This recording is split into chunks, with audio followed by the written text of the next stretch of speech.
Selamat pagi, siang, malam sahabat arsip di seluruh Indonesia. Pada kesempatan ini, kita akan membahas tentang mengenal arsip, pengertian, fungsi, dan perannya dalam organisasi. Materi ini penting karena seringkali arsip dianggap sepele, padahal tanpa arsip organisasi bisa kehilangan memori, kehilangan bukti, bahkan kehilangan arah. Mari kita telusuri bersama. Kalau mendengar kata arsip, banyak orang langsung membayangkan tumpukan kertas menumpuk di gudang. Padahal, arsip sebenarnya adalah pusat informasi penting yang menjadi dasar jalannya organisasi. Semua kegiatan kita, mulai dari surat menyurat, laporan, hingga dokumen perjanjian, semuanya akan terekam dalam bentuk arsip. Jadi, arsip itu ibarat ingatan panjang sebuah organisasi. Menurut UU Nomor 43 Tahun 2009, arsip adalah rekaman kegiatan atau peristiwa dalam berbagai bentuk dan media. Jadi, arsip tidak hanya kertas, tapi bisa berupa foto, video, rekaman suara, bahkan file digital di komputer atau cloud. Intinya, setiap aktivitas yang terekam dan punya nilai guna, itu adalah arsip. Arsip punya beberapa ciri penting. Pertama, otentik, artinya asli dan bisa dipertanggungjawabkan. Kedua, memiliki nilai guna, baik administratif, hukum, maupun sejarah. Ketiga, arsip itu harus disimpan secara teratur supaya mudah ditemukan. Jadi, bukan sekadar disimpan, tapi juga harus bisa dicari kembali ketika dibutuhkan. Jenis arsip pertama adalah arsip dinamis.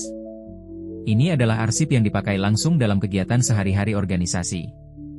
Misalnya surat masuk, kontrak kerja, laporan kegiatan, dan sebagainya.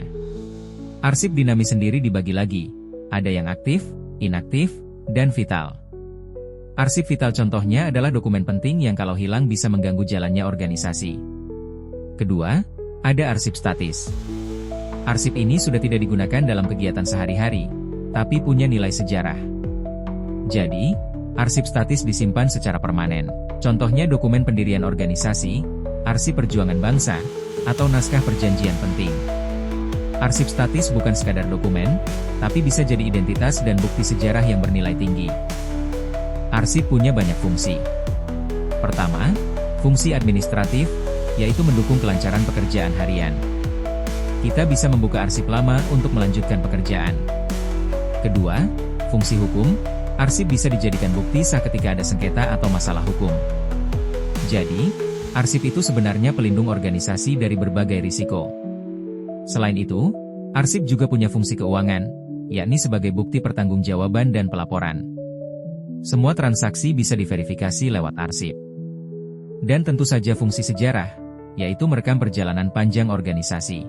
Dari situ kita bisa belajar, mengevaluasi, bahkan menjadikannya inspirasi untuk langkah ke depan. Bayangkan kalau organisasi tidak punya arsip yang rapi. Bagaimana cara membuktikan laporan keuangan? Bagaimana membuktikan kontrak kerja? Arsip membantu menjaga akuntabilitas, mendukung transparansi, serta menjadi dasar perencanaan dan evaluasi. Jadi, arsip bukan sekadar dokumentasi, tapi pondasi bagi kepercayaan publik terhadap organisasi.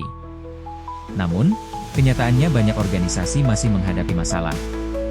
Arsip tercecer, sulit ditemukan, bahkan ada yang hilang karena tidak ada standar pengelolaan. Tidak jarang juga arsip penting rusak karena tidak disimpan dengan baik. Inilah yang membuat kesadaran akan pengelolaan arsip harus ditingkatkan. Untuk mengatasi masalah itu, ada prinsip dasar pengelolaan arsip. Pertama, sistematis, arsip harus disusun dengan pola tertentu. Kedua, konsisten, jangan berubah-ubah caranya. Ketiga, mudah diakses, kalau dicari, harus cepat ditemukan. Dan terakhir, keamanan, arsip yang bersifat rahasia harus dijaga kerahasiaannya. Disinilah pentingnya peran arsiparis.